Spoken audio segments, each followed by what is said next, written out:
All right, guys, we are back here for another interview, another special interview, and our guest tonight, second time he's been on the show, former WWE Hardcore Tag Team Champion Bob Hardcore Holly. How you doing tonight, buddy? Hey man, good to have me, and thank you, man. I hope I don't become a ratings killer being on here for the second time. No, it's good. It's believe me, you're way better than half the guests we get. No offense to that. More than half. Yeah. More than half. I'm trying not to offend the people who come on the show. People listen to the show. They're gonna be like, God damn, this son of a bitch is trash talking us. Well, listen. Last time we had you on, it was you were writing your book still. Okay, now that your book has come out, The Hardcore Truth, the Bob Holly story, with Ross Williams from ECW Press. Talk about the experience of writing the book, and just and you said you would be glad when it was over. Are you? Yes, I am. It's a lot of work. Writing a book is a lot of work. We did a lot of Skype. Ross and I did, the writer of the book, and let me tell you something. Ross Williams is a super intelligent guy. This book would have never been as good as it is if it wasn't for him. If I would have ended up with another writer, this book would have been dead in the water, I promise you. Ross actually made this book what it is today because, it's not that he took and put everything in his words. It's my words, and it's me telling my story, but he gets wrestling. He knows what wrestling's about because he's been in the wrestling business. He's wrestled. He's actually been in the ring with me, unfortunately, on his end. I came out smelling like a rose, but on his end, it wasn't too good. But he, like I said, I give him all the credit. My part was minimal because he's the one that he did so much work in making this book what it is. And, like I said, he didn't use his words. He used my words, and I can't say, thank him enough for what a wonderful job he did, because he's truly awesome. He really is. Super intelligent guy too.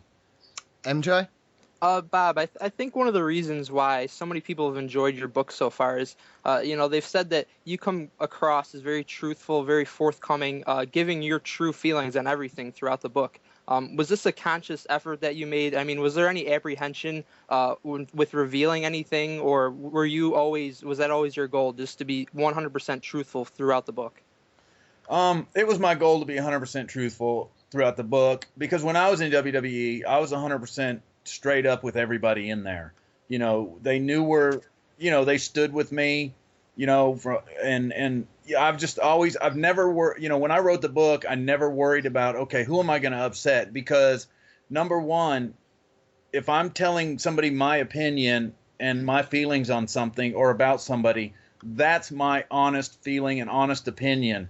And if it offends somebody because it's not what they want to hear, I'm sorry, but that's just the way it is, because so many people, like, let's say friends, for instance, you're friends with somebody, and if you're always telling them what they want to hear, you're not being truthful with them, and a true friend, you can tell somebody, what they don't want to hear, and them still be okay with you. And I hope people are okay with me, because, I wanted to be truthful in this thing, and especially because I wasn't working with WWE, I didn't have to worry about them coming back and editing it and saying you need to do this or you need to do that. It's my honest feeling on everything. It's things I went through, so, I was 100% committed to make it, as truthful as I could, and hopefully, I'm sure I did offend people, but you know what? The grand scheme of things, it's like, that's the way life is, so, Sure. And it's like, I wanted to be honest, even, with myself and how I felt about things, because, it's a person, the way I look at it is, if somebody tells me something that I don't want to hear, there's a reason they're telling me that, and I don't want to be one of these kind of people where people just tell me all the time, something I want to hear. And it's like, I want to hear, what you don't like about me so I can fix it, and you know, and I don't like people stuck up my ass. You know, I want people to be upfront with me, and I want to know where people, you know, where I stand with people, you know, and vice versa. And people know exactly where they stand with me, and that's just the way you should be, you know. Mike Chiari? Yeah, Bob, I kind of have a soft spot for those colorful gimmicks of the early 90s and the mid 90s. And, as a lot of people probably know, you first came in as a main roster member in the WWF as Sparky Plug in 1994. And that obviously I kind of laugh played. every time I hear that. That obviously played off your background as a race car driver, but at that time, how did you feel about the gimmick? Did you like the gimmick? Did you think it was lame, but you just kind of got your foot in the door? Just what were your overall impressions of it? Well, number one, when the contract came in the mail and I saw the name, I laughed, of course, you know, as everybody else does. But I didn't realize when I got there that the character was going to become as goofy as it was.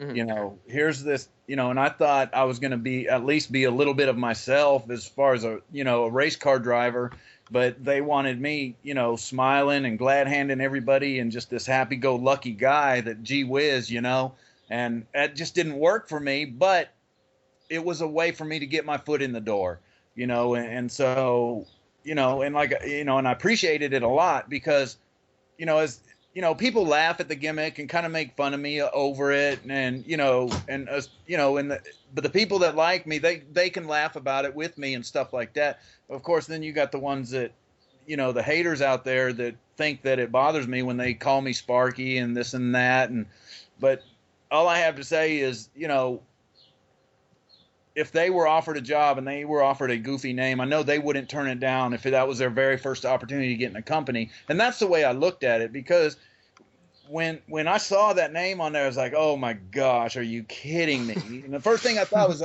people are gonna make fun of me, and rightfully so. And I don't blame them for making fun of me because it was kind of corny, but I had to stop and think about, hey, what this can do for my career as far as getting my foot in the door, you know. And Paul Bearer, he's actually the one that opened the door for me, and he's the one that held it wide open for me, you know. And to this day, I appreciate him so much. And it's just sad that he's gone now because you know, I wrote a nice write up, you know, we wrote a nice write up in the book about him, and I was hoping he'd have got to see that, and unfortunately he didn't. But you know, at least he always knew that I was grateful to him, because I thanked him all the time throughout the years. I've thanked him so many times because I wanted him to know how grateful I am for him helping me. And I'll never ever forget that to this day. You know, I will forever take that with me, that he's always helped me. And but he always told me, you know, I held the door open for you. You're the one that kept it open. And you know, and that made me feel good, you know, because, you know, I've done something right to be able to stay there as long as I have, you know, despite what, you know, conflicting reports say that I was this, I was that, and, you know, this terrible person, because I you know, if you're that bad, Vince isn't going to keep you, number one.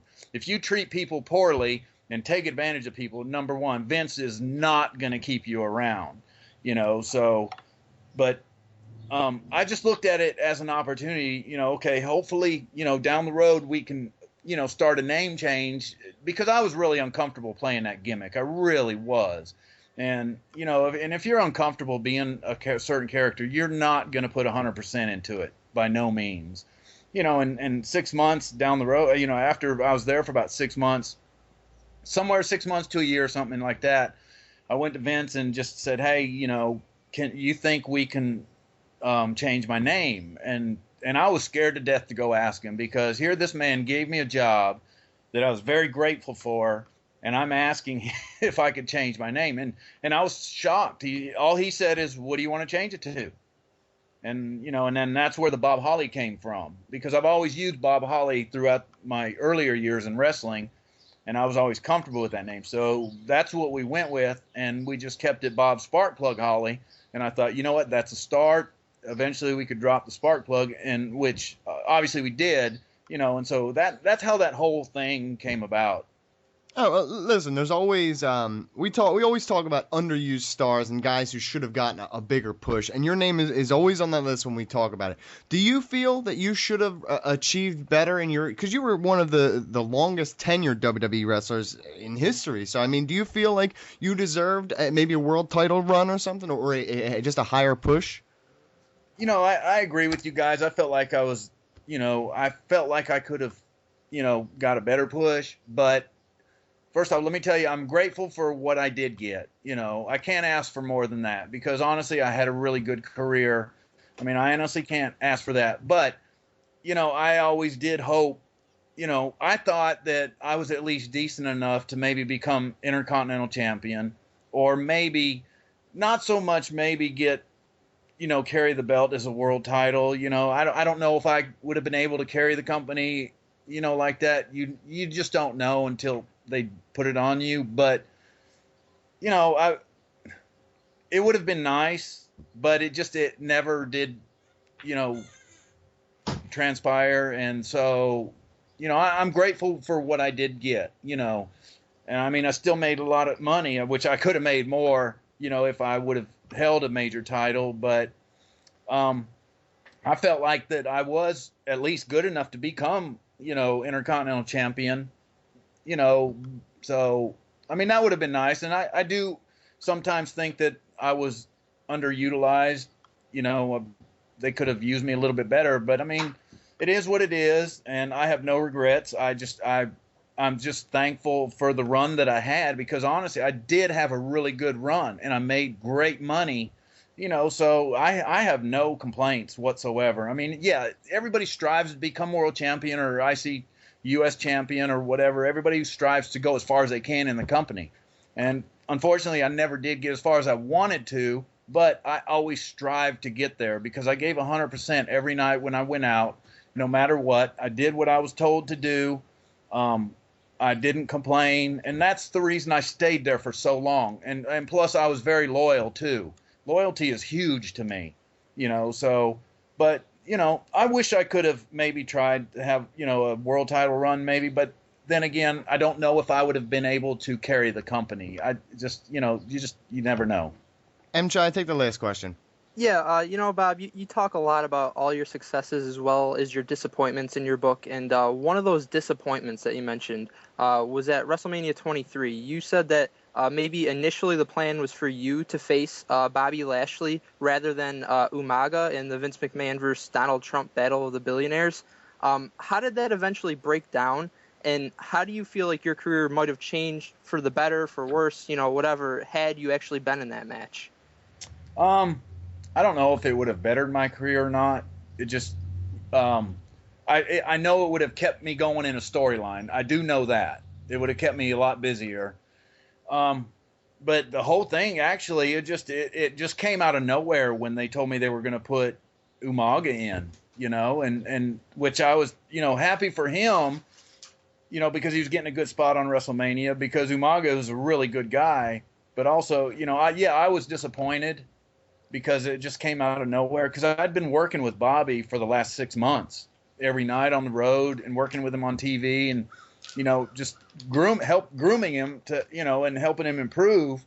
And it was just, it was just a huge disappointment. But after it was all said and done, I just thought, you know what, I'll just keep my mouth shut and hopefully something, positive will come my way as far as getting a major break and getting maybe a title run or something, but it just never did. And I mean, I was disappointed. I'm not going to lie to you. I was very disappointed because, everybody wants to be in WrestleMania. Everybody. That's why you work so hard and you master your craft, because the better you are, they're going to try to get you in the big show, WrestleMania.